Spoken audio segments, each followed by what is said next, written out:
Hi everybody, today we're going to be looking at multiplying square roots 11.8. Today we're only going to be doing one day of multiplying, tomorrow is going to be one day of dividing, and then next week on Tuesday will be a review of both. This method isn't too bad. I think you'll be fine with just doing one day of each and then one day of review next week. All the directions you need are right over here. Everything inside a radical gets multiplied with what's inside, and the outsides get multiplied with the outsides. And then we just look to simplify what we can. So this first problem, if you notice, we don't have anything outside, we just have radical 30, radical 8. I would write that as one big radical of inside 30 times 8. 30 times 8 is equal to 240. All I want to do now is simplify this radical 240 with the numbers I have up top. So I can break that down to a perfect square of 16 and 15. 16 breaks down to 4 times 4, so my final answer to this is just 4 radical 15. Next problem, I have things inside, I have things outside. You could really skip the organizing this. I like to do, as you know, I like to underline the things that get multiplied together. So anything outside gets one line, anything inside gets two, so negative 3 times negative 2 would make positive 6 on the outside. 18 times 5 is going to make 90. Remember, if we ever have a negative number inside of a square root symbol, it's a no solution. So if you have a negative sign outside the radical symbol, that's only talking about that outside number. You won't have negative signs inside the radicals right now. From here, I just want to simplify the 90. I can break down 90 to be radical 9, radical 10. Radical 9 breaks down to just 3, but remember, I still have this just 6. So my final answer here is going to be the 3 that comes out of the radical 9 times the 6 that was already outside of it to make 18. And then I'm going to have radical 10 next to it. Next one, multiply 4 times 3 to get 12. 5 times 5 makes 25. Radical 25 is a perfect square. It's the exact number I'm looking for. This turns into just 12 times 5. My final answer is just going to be the whole number 60. Here, fourth problem, we're going to distribute here. So we need to think about multiplying this by radical 18 and this by radical 18. I'm going to start by doing the 18 times 6, which is 108. And then plus gets dropped down. 18 times 8 is 144. Still in a radical symbol. 108 breaks down to 36 and 3. 36 breaks down to just 6 radical 3. 144 breaks down to a perfect square of just 12. So I'm going to leave this right here as this is my final answer. Remember, I can't add these together because 12 doesn't have a radical symbol. This would be like saying I can't add 6x plus a regular 12 unless the 12 also had an x next to it. These next couple problems, oh, and actually we are going to skip this one. So next one problem. Keep in mind I've got a negative sign. Now I'm distributing it to two things inside that both have numbers on the outside. So when I do this, I'm going to do negative 2 times positive 2, which makes negative 4. 3 times 5 makes 15. So my first set of distributing made this. My second set is going to make negative 2 times positive 3 makes the minus 6. And then 3 times 6 makes radical 18. Radical 18 can be broken down to radical 9 and radical 2. 9 breaks down to just 3.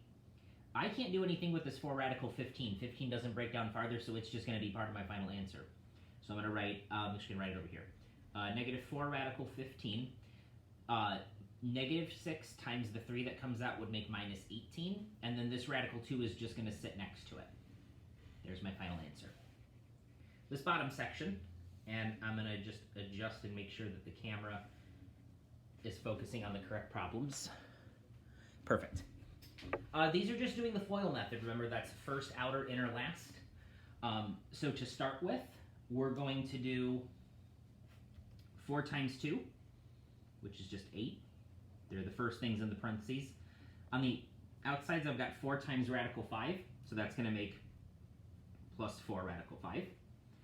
Inside would be radical 5 and 2, so that's going to be plus 2 and radical 5. Remember, we always write the regular whole number first and the radical after it. It's kind of like I wouldn't write x and then the whole number 2, I would write the whole number 2 and then the variable x. And then the last two things, I'm going to get plus radical 25.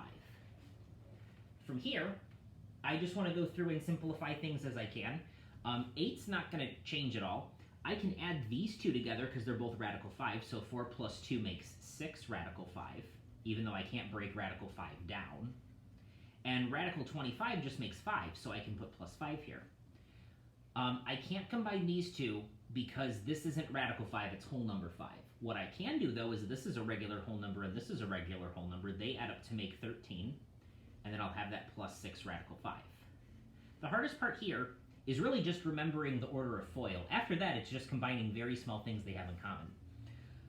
Problem B, if you see the squared symbol, it means just write this twice. 3 plus radical 7, and then just write 3 plus radical 7 again. 3 times 3 makes 9.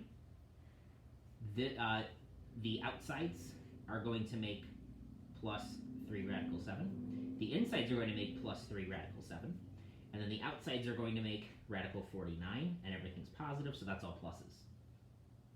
From here, 9 is just going to stay 9. These two are added together to be plus 6 radical 7. That's what I added together. Radical 49 just makes 7, so I'm going to put plus 7. Similar to the other problem, the first number and the last number can be added together, and this middle term is just going to stay the way that it is. 9 plus 7 makes 16, and then I'm going to have, it's going to be 9 plus 7 is 16, and then I need to put plus 6 radical 7. That's my final answer with a couple terms. Next one, the only thing that's different about these is now we're starting to include numbers in front of the radical symbol. It's just a little bit of extra work. 5 times 5 makes 25. Outside, positive 5 times negative 2 would make minus 10 radical 3. Inside, 5 times 2 would make plus 10 radical 3. And then positive 2 times negative 2 would make minus 4 radical 9. Remember, when we're doing the FOIL, we multiply the things inside the radicals if both of the things we're multiplying together have the radicals. These two things here are going to disappear completely because this is negative 10 radical 3 and then plus 10 radical 3. So I can just act like that's 0 and make it disappear. 25 minus 4 radical 9. Radical 9 is a perfect square, and that's just 3. So I want to think about this as negative 4 times 3, which is going to make negative 12. And then I drop my 25 down, so 25 minus 12 is just 13. If you were to actually come up with the numbers that, actually if you just simplified it down to here, if you put this into your calculator and subtracted the answer from 25, your calculator would tell you 13. The problem with starting it from the beginning is your calculator might not be able to handle all of this information, but if you had a scientific calculator, it would tell you the answer is whole number 13, doing the decimal version if you actually figured out what those radicals were. This last one, pay attention here. There's a negative sign in front of this 10. I think about that as like a negative 1 on the outside. So when I multiply here, that's going to be positive 2 times negative 1. So that's negative 2 radical 30. Then the outsides would be minus 4 radical 3. The insides would be minus 4 radical 50. And then the last part would be minus 8 radical 5. From here, we're just looking to break stuff down. I would start by breaking down, well, first, radical 30, no perfect square number goes in there, so that's just going to stay that as probably my final answer. Radical 3 doesn't break down, and radical 5 doesn't break down. The only thing I can break down here is this section. I can break this down to radical 2 and radical 25, which breaks down to just a regular 5. Negative 4 times 5 would make minus 20, and then radical 2. Nothing else simplifies and nothing else can be combined. Just drop it down, and this is your final answer. This problem really doesn't take as much work as you think it's going to, because we can't combine things unless they are identical. So this is my final answer as this 4-term problem. Again, we're only going to do one day of this. Tomorrow we'll be dividing, but then on Tuesday of next week we'll do a review where it's some multiply, some divide, and then we'll move on.